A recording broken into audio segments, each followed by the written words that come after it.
Сәлеметсіңдер ме 7 сынып оқушылары? 2/52 есеп қандай көп мүшені мұндағы берілген көп мүшесіне қосқанда қосынды мінекей мыналарға тең болады. Мұндағы берілген көп мүшеге қандай да бір көп мүшені қосқан кезде 0-ге тең болу керек. 0-ге тең болу үшін торы босқан қарама қарсы көп мүшені қосамыз.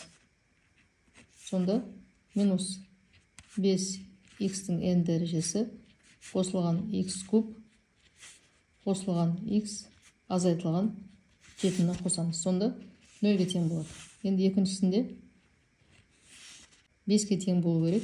Біз белгісіз көп мүшені a деп алайық. Оған қосамыз мінекей мына өрнекті.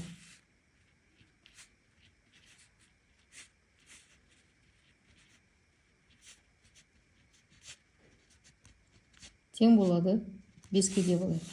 Енді осы a-ны табу үшін 5-тен азайтамыз мына өрнекті.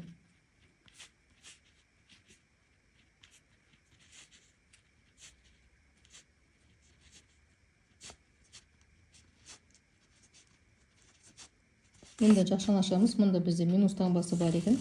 Сонда жақшаның ішіндегі өрнектер қарама-қарсы таңбамен шығады. Сонда минус 5х-тің n дәрежесі плюс x куб плюс x минус 7 болады. Енді мұндағы минус 5х-тің n дәрежесінің ешқандай ұқсас мүшесі жоқ. Өзі жазылады. Қосылған x куб қосылған x 5 азайтылған 7 минус 2 болады. Енді сонда оқушылар мұндағы мына өрнекті қосқан кезде бізде 5 деген сан шығады екен. Енді белгісіз қандай да бір мүшеге мынау көп мүшені қосқан кезде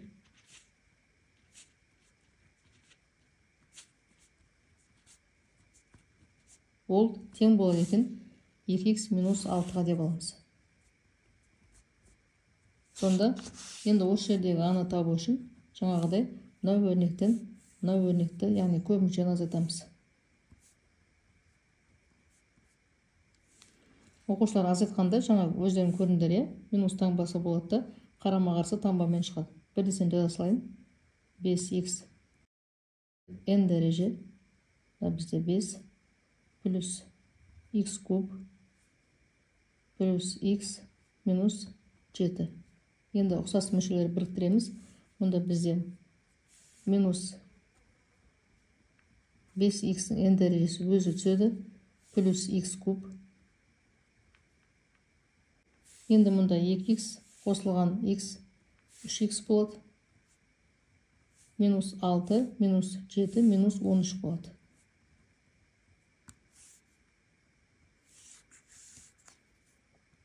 Енді төртіншісінде бірдесен жазайын. A тең деп аламыз да, мұнда бізде шығу керек x куб минус 3х қосылған 2. Енді содан азайтамыз, x куб минус 3х плюс 2. Осыдан мінекей мынау көп мүшені азайтамыз.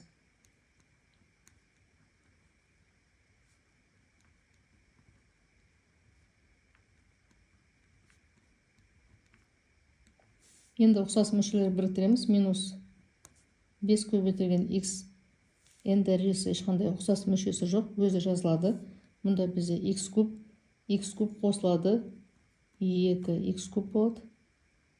Енді x-тен мұнда бізде минус 3х плюс x минус 2х болады. Ал сандардан плюс 2 минус 7 минус 5 болады. Минус 5. Енді келесі бесіншісінде a тең x-тің n дәрежесі қосылған 1. Енді одан азайтамыз мінекей мына өрнекті.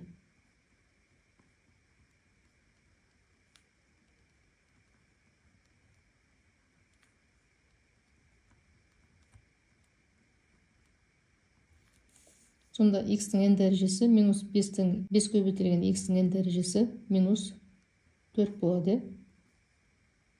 Қосамыз x кубты, қосамыз x-ті, плюс 1 минус 7 минус 6 болады.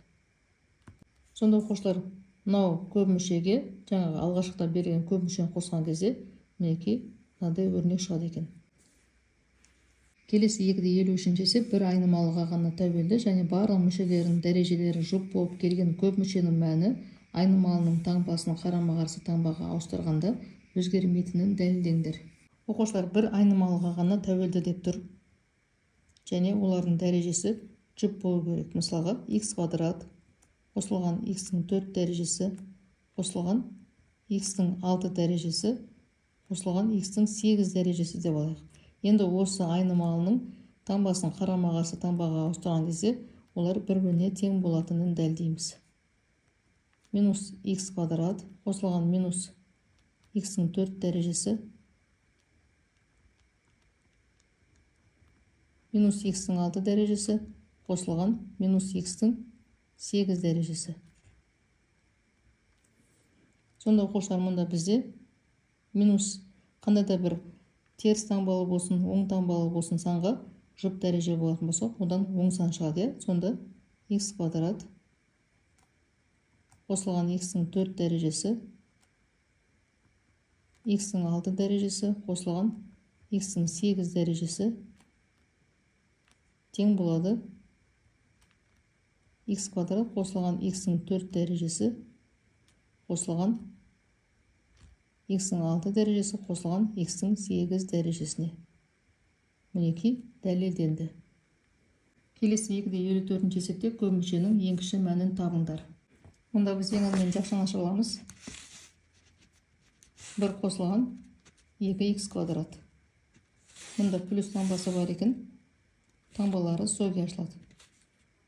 x-тің 4 дәрежесі минус x квадрат плюс 1. Енді ұқсас мүшелерді біріктіреміз. x-тің 4 дәрежесі 2x квадрат минус x квадрат плюс x квадрат болады.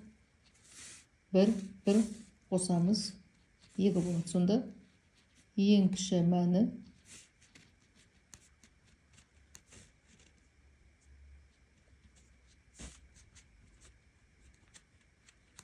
тең болады екен мінекей 2-ге.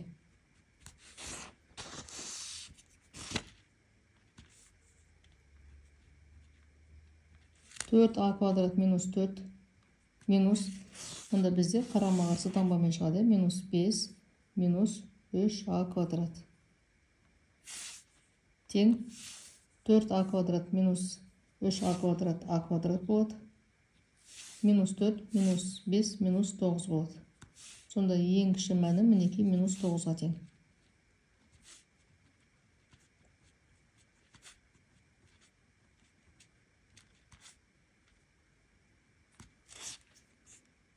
Келесі 55 есепте теңдеуді x айнымалысына қатысты шешіңдер. Мұнда ең алдымен жақшаны аша аламыз. X квадрат минус x минус m. Мұнда да минус таңбасы бар екен. Қарама-қарсы таңбамен шығарамыз. X квадрат плюс 2x плюс 3m. Ұқсас мүшелерді біріктіреміз. Мұнда мына екеуі қысқарады. Таңбалар екі түрлі екен. Минус x 2x x болады. Тең мұнда минус m плюс 3m плюс 2m болады. Ол теңдіктің оң жағына минус 2m болып ауысады. Сонда бізде жауабы минус 2m. 6x минус 4a минус 2x квадрат минус x плюс 2x квадрат минус a тең болады 0-ге. Ұқсас мүшелерді біріктіреміз. Мына екеуі қысқарады екен. 6x минус x 5x болады. Минус 4a минус a минус 5a болады. Ол теңдіктің оң жағына плюс 5a болып ауысады. Сонда мұндағы 5-тер қысқарады. X тең болады a-ға.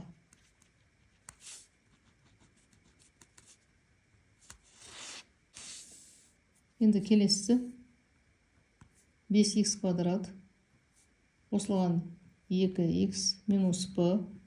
Мұнда минус екен. Барлығы қарама-қарсы таңбамен шығады.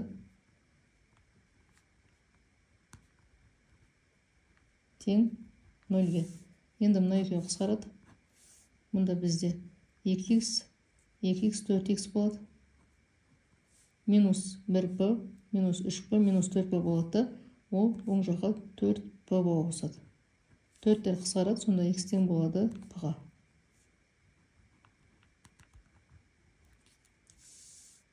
Енді x минус a минус b қосылған 2x қосылған 3a плюс b тең болады 2a минус b минус 2a плюс 5b-ға. Мына жерде мына екеуі қысқарады. Енді мұнда бізде x плюс 2x 3x болады. Мұнда бізде минус b плюс 5b 4b болады. Минус a плюс 3a плюс 2a болады. Ол минус 2a болып ауысады. Мұнда минус b мен плюс b қысқарады. Сонда x-ті табу үшін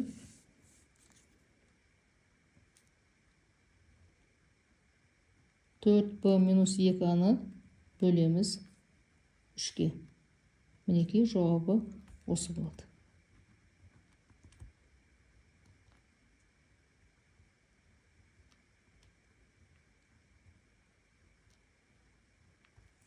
Оқушылар түсінбеген сұрақтарың болса пікірге жазып қалдырсаңдар болады. Сау болыңдар.